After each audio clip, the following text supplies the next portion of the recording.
Students, मैं Sanjay Soni Bhagwati एम्प्राइज academy द्वारा संचालित इस ऑनलाइन स्टडी प्रोग्राम की क्लास 11 मैथ क्लास में आपका स्वागत करता हूँ।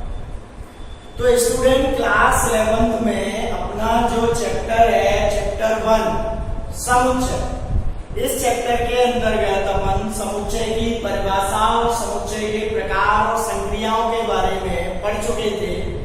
अब उन पे क्वेश्चंस की बारी है। तो इसी में क्रम में आगे एक्सरसाइज 1.1 अपन कर चुके हैं।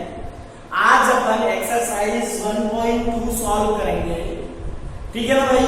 तो एक्सरसाइज 1.2 का पहला क्वेश्चन है, निम्नलिखित में से कौन से रिक्त समुच्चय के उदाहरण है। तो बेटा, रिक्त समुच्चय क्या होता है? नाम से स्पष्ट है, रिक्त। रिक्त का मतलब होता है खाली। तो ऐसा समुच्चय जिसके अंतर्गत एक भी अवयव उपस्थित नहीं हो, उसको अपन रिक्त समुच्चय बोलेंगे। मान लो जैसे समुच्चय दे रखा है तो कोई ना कोई नियम दे रखा होगा, परिभाषा दे रखी होगी जिसके अंतर्गत हमें अवयव लिखने हैं। तो यदि उस परिभाषा के अंतर्गत एक भी वस्तु या एक भी संख्या नहीं आएगी तो वो समुच्चय खाली रह जाएगा। तो उसी को अपन रिक्त समुच्चय बोलते हैं। जैसे पहला क्वेश्चन है, 2 से भाज्य विषम प्राकृत संख्याओं का समुच्चय। अब इसमें जो परिभाषा दे रखी है समुच्चय की, वो क्या दे रखी है कि हमें ऐसी वस्तुएं या संख्याएं लिखनी है जो प्राकृत होनी चाहिए, 2 से भाज्य होनी चाहिए और विषम भी होनी चाहिए। तो यहाँ क्या है, विषम की परिभाषा। जिन संख्याओं में 2 का भाग नहीं जाता वे विषम होती हैं। लेकिन यहाँ पे ऑलरेडी लिखा हुआ है कि 2 से भाज्य होनी चाहिए। तो 2 से भाज्य विषम संख्या अपन ढूंढ नहीं पाएंगे। विषम संख्याएं होती हैं 1, 3, 5, 7, 9 डैश। इनमें से किसी भी संख्या में 2 का भाग नहीं जा रहा तो समुच्चय कैसा रह जाएगा? खाली। तो पहला जो समुच्चय है वो रिक्त समुच्चय का उदाहरण है, रिक्त समुच्चय। क्लियर? अब बात दूसरे की आती है, सम अभाज्य संख्याओं का समुच्चय। इसमें परिभाषा क्या है? सम अभाज्य संख्या है। तो अभाज्य संख्याएं होती है 2, 3, 5, 7, 11, 13 10। अब इनमें से मुझे सम संख्याएं छांट के लिखनी है। अभाज्य संख्या की क्या परिभाषा होती है? ऐसी संख्याएं जिनमें केवल एक और स्वयं संख्या का भाग जाता है वे अभाज्य होती हैं। तो यदि 2 का भाग चला जाएगा तो एक का संख्या में जाता ही है, संख्या स्वयं का भी जाएगा, और 2 का और चला गया तो वो अभाज्य नहीं रहेगी। सम संख्या वह होती है जो 2 से विभाजित हो। तो ऐसी केवल ये संख्या आ रही है जो अभाज्य में भी है और सम में भी है। तो कहने का मतलब जब ये समुच्चय लिखेंगे तो इस तरीके से लिखने में आएगा। अब ये समुच्चय खाली नहीं रहा, इसके अंदर 2 अवयव, एक आ गया, एक अवयव 2 आ गया। तो इसको अपन एकल समुच्चय बोलते हैं, एकल समुच्चय। ये रिक्त समुच्चय नहीं, ठीक है ना भाई। तीसरा, x, इन 2 बिंदुओं को पढ़ते हैं जहां x एक प्राकृत संख्या है तथा 5 से छोटी है और साथ ही साथ 7 से बड़ी है। तो प्राकृत संख्या कौन सी होती है? जिनको गिनने के काम में लेते हैं 1, 2, 3, 4, 5, 6, 7, 8, 9, ये सभी प्राकृत होती है। 5 से छोटी कौन सी हो गई बेटा? 1, 2, 3, 4। अब इनमें से जो संख्याएं 7 से बड़ी होंगी वो हमारे समुच्चय में आएंगी। 5 से छोटी यही संख्या है, प्राकृत संख्या। अब इनमें से 7 से बड़ी कहां से है? 7 से बड़ी संख्याएं अलग होंगी, लेकिन उसने क्या लिखा है? साथ ही साथ, यानी जो संख्याएं 5 से छोटी भी हैं और 7 से बड़ी भी हैं, एक साथ 5 से छोटी भी होनी चाहिए। जैसे 8 ले लिया तो वो 7 से बड़ी तो है लेकिन 5 से छोटी नहीं है। अब 4 है, ये 5 से छोटी है लेकिन 7 से बड़ी नहीं है। दोनों शर्तों को एक साथ पालन करने वाली कोई संख्या नहीं मिलेगी, तो ये समुच्चय रिक्त रह जाएगा, इसीलिए इसे रिक्त समुच्चय बोलेंगे, रिक्त समुच्चय। फोर्थ वाला y, जहां y किन्हीं दो समांतर रेखाओं का उभयनिष्ठ बिंदु है, समांतर रेखाओं का उभयनिष्ठ बिंदु है। अब समांतर रेखाएं क्या होती हैं?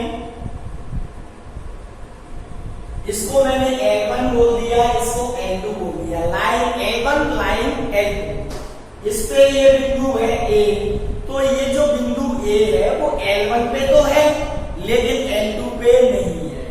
ऐसे ही ये जो बिंदु B है वो L2 पे है लेकिन L1 पे नहीं है। हमें ऐसा बिंदु लिखना है जो L1 और L2 दोनों पे एक साथ हो। अब ऐसा कब होगा? जब ये दोनों रेखाएं एक दूसरे को काटे तो प्रतिच्छेद बिंदु दोनों रेखाओं पे होता है। लेकिन रेखाएं तो कैसी है? समांतर है। समांतर रेखाओं की परिभाषा ये होती है कि वो एक दूसरे को कभी नहीं काटे। तो इसका मतलब हमें ऐसा एक भी बिंदु नहीं मिलेगा जो लाइन L1 और L2 दोनों का उभयनिष्ठ बिंदु हो। तो ये भी कैसा रह जाएगा बेटा? रिक्त समुच्चय। कैसा रह जाएगा? रिक्त समुच्चय। ठीक है भाई, इस तरीके से ये पहला क्वेश्चन होता है। आगे और क्वेश्चन करते हैं अपन, जब तक इसे आप नोट करें। देखें तो नेक्स्ट क्वेश्चन है, निम्नलिखित समुच्चयों में से कौन परिमित और कौन अपरिमित है? तो बेटा परिमित समुच्चय ऐसे समुच्चय होते हैं जिनमें अवयवों की संख्या गिनी जा सकने योग्य 100, 200, 500, 1000, 10,000, लाख, 10 लाख गिनी जा सकने योग्य हो या जिनको अपन गिन सकते हैं। और अपरिमित समुच्चय ऐसे समुच्चय होते हैं जिसमें अवयवों की संख्या गिनी ही नहीं जा सकती। जैसे ये जो एटमॉस्फेयर है इसमें एटम्स की संख्या कितने एटम्स है, धूल के कणों की संख्या, आसमान में तारों की संख्या जो गिनी नहीं जा सकती, या प्राकृतिक संख्याओं का समुच्चय गिनतियां कितनी है, कहां तक है, कोई पता नहीं है। तो ऐसे समुच्चयों को अपरिमित समुच्चय बोलेंगे। अब पहला है वर्ष के महीनों का समुच्चय। तो बेटा वर्ष के महीने फिक्स है, 12 ही होते हैं, जनवरी, फरवरी, मार्च, अप्रैल, मई, जून, जुलाई, अगस्त, सितंबर, अक्टूबर, नवंबर, दिसंबर। तो कुल मिला के 12 ही अवयव आएंगे। तो ये एक परिमित समुच्चय हो जाएगा। कैसा हो जाएगा? परिमित समुच्चय। परिमित समुच्चय। दूसरा देखें, 1, 2, 3 डैश डैश डैश लिखा हुआ है, मतलब ये प्राकृतिक संख्याओं का समुच्चय बन गया। अब प्राकृतिक संख्याएं ये तो पता है कि 1 से प्रारंभ होती हैं, लेकिन खत्म कहां पे होंगी ये नहीं पता। तो ये अपरिमित समुच्चय की श्रेणी में आएगा। अपरिमित समुच्चय। अपरिमित समुच्चय। थर्ड, 1, 2, 3 डैश डैश डैश फिर 99 और 99 के बाद 100, यानी ये फिक्स हो गया, 100 से आगे नहीं बढ़ेगा। तो इसमें 1 से लगा के 100 तक की संख्या 100 होगी टोटल। तो इसमें अवयवों की जो संख्या है वो गिन सकते हैं अपन। तो ये एक परिमित समुच्चय हो जाएगा। कैसा हो जाएगा? परिमित समुच्चय। क्लियर? फिर अगला फोर्थ वाला, 100 से बड़े धन पूर्णांकों का समुच्चय। तो 100 से बड़े 101, 102, 103 बहुत सारे सभी धन पूर्णांक ही है, अनंत तक चलते हैं पूर्णांक भी। तो 100 से बड़े धन पूर्णांकों की कोई संख्या नहीं है। कितने धन पूर्णांक है? मान लो 1 लाख, तो उसमें एक और जोड़ देंगे, अगला धन पूर्णांक आ जाएगा। 10 लाख, एक और जोड़ दो, उससे अगला आ जाएगा। तो इस तरीके से ये एक अपरिमित समुच्चय की श्रेणी में आएगा। अपरिमित समुच्चय, अपरिमित समुच्चय की श्रेणी में आएगा। पांचवा 99 से छोटे अभाज्य पूर्णांकों का समुच्चय। तो बेटा अभाज्य पूर्णांकों की परिभाषा फिक्स है, ऐसी संख्या जिसमें केवल एक और स्वयं संख्या का भाग जाता है। अब एक का तो हर एक में जाता है और खुद संख्या का भी जाएगा। अब लेकिन कई बच्चों के दिमाग में ये आता है कि माइनस में भी तो हो सकती है। तो जैसे सपोज करो बेटा -2 ले लिया, तो एक तो इसमें -1 का भाग चल जाएगा पूरा पूरा, -2 का चल जाएगा, 1 का चल जाएगा और 2 का चल जाएगा। तो ये अभाज्य पूर्णांकों की श्रेणी में नहीं आते हैं। अभाज्य पूर्णांकों की श्रेणी में केवल धनात्मक पूर्णांक ही आते हैं, ऋणात्मक कोई भी पूर्णांक होगा वो अभाज्य नहीं माना जाता। ठीक है ना भाई? तो अब केवल धनात्मक बचे और वो भी 99 से छोटे बोल दिए उसने। 99 से छोटे फिक्स है 2, 3, 5, 7, 11, 13, 17, 19, 23 इस टाइप से फिक्स है।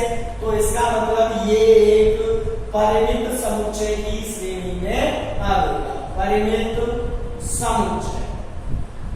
अगला जो क्वेश्चन नंबर 3 है उसमें भी परिमित अपरिमित निकालना है, आप लोग निकाल लेना। उसमें ये है इस तरीके से लिखा हुआ है, कुछ समुच्चय निर्माण रूप में समुच्चय लिखे हुए, तो आप आसानी से उसको कर सकते हैं। केवल अपन को इतना देखना है कि इसमें अवयवों की जो गिनती है हम कर सकते हैं या नहीं। ऐसा तो नहीं है कि उसके बाद और भी गिनती हो, तो वो अपरिमित हो जाएगा जिसमें असंख्य होंगे, और जिसमें काउंटेबल होंगे या जिनको गिन सकते हैं वो कैसा हो जाएगा, परिमित हो जाएगा। ठीक है ना भाई? अब समुच्चयों के प्रकार में अपन रिक्त समुच्चय पढ़ चुके, एकल समुच्चय पे सवाल कर लिए, परिमित अपरिमित पे कर लिए। अब बचता है समान और तुल्य समुच्चय, उस पे भी अपन क्वेश्चन करते हैं, देखें। अब नेक्स्ट क्वेश्चन है, क्या निम्नलिखित समुच्चय युग्म समान है, कारण सहित बताइए। मतलब समान समुच्चय है या नहीं है। तो स्टूडेंट ध्यान से सुनना, दो शब्द है, एक तो है तुल्य समुच्चय और एक शब्द है समान समुच्चय। ध्यान से देखना, 1, 2, 3 और A, B, C, इसमें कितने अवयव हैं? 1, 2, 3। इसमें कितने हैं? 1, 2, 3। दोनों में यदि अवयवों की संख्या समान है तो ये समुच्चय तुल्य कहलाते हैं, तुल्य समुच्चय। समान नहीं है, लेकिन यदि 1, 2, 3 और दूसरा है 2, 1, 3, यदि समुच्चयों में अवयवों की संख्या के साथ साथ अवयव भी समान है तो उसको अपन समान समुच्चय कहेंगे। तुल्य में तो केवल अवयवों की संख्या समान होती है, जबकि समान में अवयवों की संख्या के साथ साथ अवयव भी समान होते हैं। तो कहने का मतलब प्रत्येक समान समुच्चय तुल्य समुच्चय होता है, परंतु प्रत्येक तुल्य समुच्चय समान समुच्चय नहीं होता। ये कोई जरूरी नहीं है कि ये समान हो, तुल्य तो बोल देंगे कि तुल्य समुच्चय है, लेकिन जरूरी नहीं समान हो। लेकिन ये यदि समान समुच्चय है तो तुल्य तो पहले होंगे, क्योंकि अवयव भी समान होने चाहिए, संख्या के साथ साथ अवयव भी समान होने चाहिए। तो अवयव तो जब समान होंगे जब पहले संख्या समान होगी। समझ में आ रही है ना बात? तो देखें अपन अब अपने पास दो क्वेश्चन दे रखे हैं जिसमें दो दो समुच्चय दे रखे हैं। पहले सवाल में एक तो समुच्चय ए दे रखा है 2,3 और एक समुच्चय बी दे रखा है x, जहां x समीकरण का एक हल है। तो क्या a और b दोनों समान समुच्चय है? तो इसके लिए सबसे पहले इसको रोस्टर रूप में लिखेंगे। तो x वर्ग प्लस 5x प्लस 6 बराबर 0 का एक हल। तो पहले इसके हल निकालने अपन, जब भी तो रोस्टर रूप में लिखेंगे। इसका हल ज्ञात करने के लिए क्लास 10 कभी अभी आपने पास की है, तो उसमें द्विघात समीकरण वाला चैप्टर आपने किया था। ऐसी दो संख्याएं जिनको गुणा करने पे 6 आ जाए और जोड़ने पे 5 आ जाए, तो 3 दूना 6, x वर्ग plus 3x plus 2x plus 6 बराबर 0। अब इसमें पेयर बन गए। पहले पेयर में से x कॉमन आ रहा है, x प्लस 3, दूसरे में से 2 कॉमन आ रहा है, x प्लस 3 वापस कॉमन आ गया, x प्लस 2 बराबर 0। एक बार इसको 0 के बराबर लिखते हैं और एक बार इसको 0 के बराबर लिखते हैं।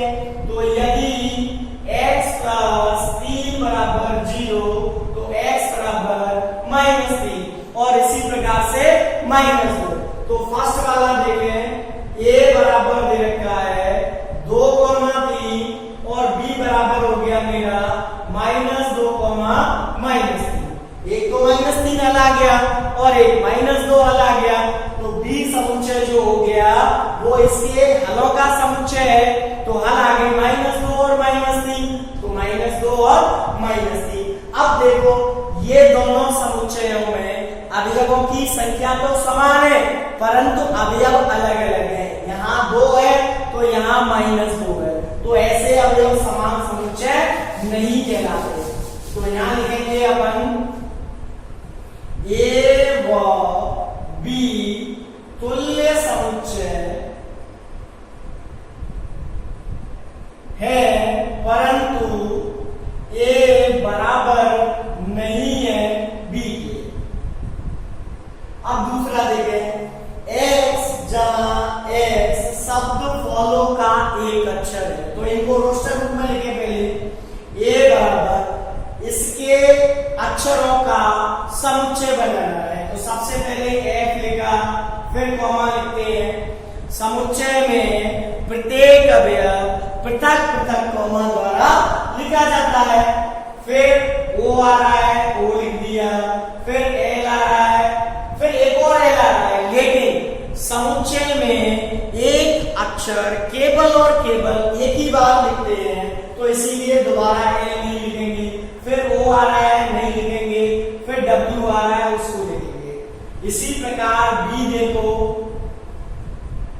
y जहां y शब्द वोल्फ का एक अक्षर है, तो सबसे पहले w आ रहा है, w लिख दिया, फिर o आ रहा है, o लिख दिया, फिर l और फिर f। अब देखो 1 2 3 4, इसमें 4 अवयव है, 1 2 3 4, इसमें भी 4 अवयव है, तो तुल्य समुच्चय तो हो गया। अब समान को चेक करेंगे, f है, इसमें भी f है, o है, इसमें भी o है, l है, इसमें भी l है, w है, इसमें भी w है। अवयवों के क्रम से समुच्चय पे कोई इफेक्ट नहीं आता है, क्रम आगे पीछे हो सकता है, लेकिन अवयव समान होने चाहिए। तो अवयव तो समान है, केवल आगे पीछे तो लिखे हुए हैं, तो इसका मतलब ये समान समुच्चय है।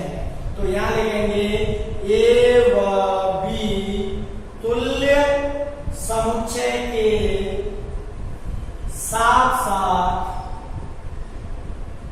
समान भी है, मतलब a बराबर b है।